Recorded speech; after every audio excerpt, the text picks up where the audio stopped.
The following is an excerpt from the book, The Odessa Smiles, Love and Lust in Ukraine, an erotic tale with philosophical undertones by Regis Sprocket. Scott had become bored talking with the other Ukrainian girls, and particularly in conjunction with the other American tourist. So he decided to whisk Olga away as soon as possible to avoid the feeding frenzy at this elegant meat market event. They walked about a mile to Scott's apartment. It'd be a good night, Scott decided. Olga was buzzed from the wine tasting party and was in a frisky, experimental mood. "Do you want to try?" she asked. "Okay, whatever you want," Scott replied.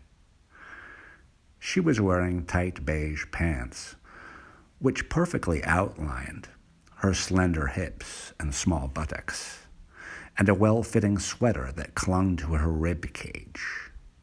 She pulled off her clothes, and her sweet butt and small, sassy breasts were now on display. Floral, transparent undergarments. She looked elegant, sexier than hell. The American buttered up her Slavic cheeks with baby oil, arranged his fingers, massaged there simultaneously. She loved it as he clamped from both sides of those canals. Nearing climax, she stood up, then kneeled on the floor and grabbed his foreign member. Lick, lick, lick.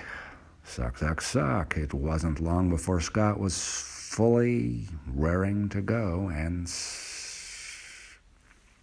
first he tried one place for a minute or two, then she urged him to try the other place. Centimeter by centimeter, he gradually introduced his part of his body, and she grunted, moaned, and sighed. Oh, she said at every push. Scott started thrusting more regularly, and she went wild. He was now almost all the way in. The climax erupted soon after, the popping sound and air release of pulling out, with everything fluids flying up and even into her hair. Afterwards, she said she was engaged. She'd had a boyfriend since high school, and now, at 24, it was time to get married. They'd be hitched come summer. "So goodbye," Olga said, glancing at him for a second, then turning her head and walking out the door. The next day, Scott went out for his routine coffee shop Russian homework session. On the way there, a man called out to him on the street. It was Gérard, a Frenchman he'd met a few weeks ago at the wine tasting event. He'd been to several of these tastings and always had a new Ukrainian chick with him. Some older, some remarkably young, and he always emphasized how you'd need to send a glass or two of wine, or maybe a bottle of wine, to a female attendee's table to impress her, to get her attention.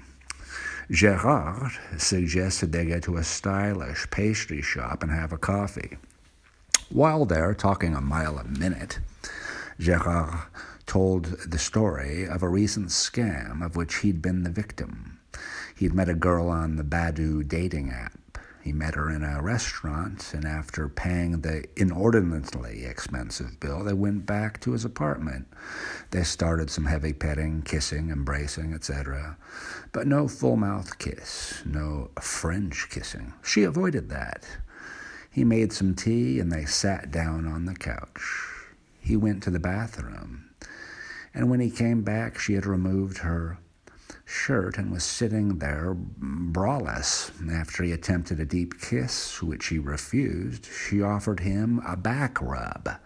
He was feeling increasingly relaxed. Last thing he remembered was this massage, and then he woke up 3 hours later. His laptop, 2 smartphones, and all the cash in his wallet was gone. About $300 worth of Ukrainian hryvnia, along with the girl, of course. She'd had drugged him.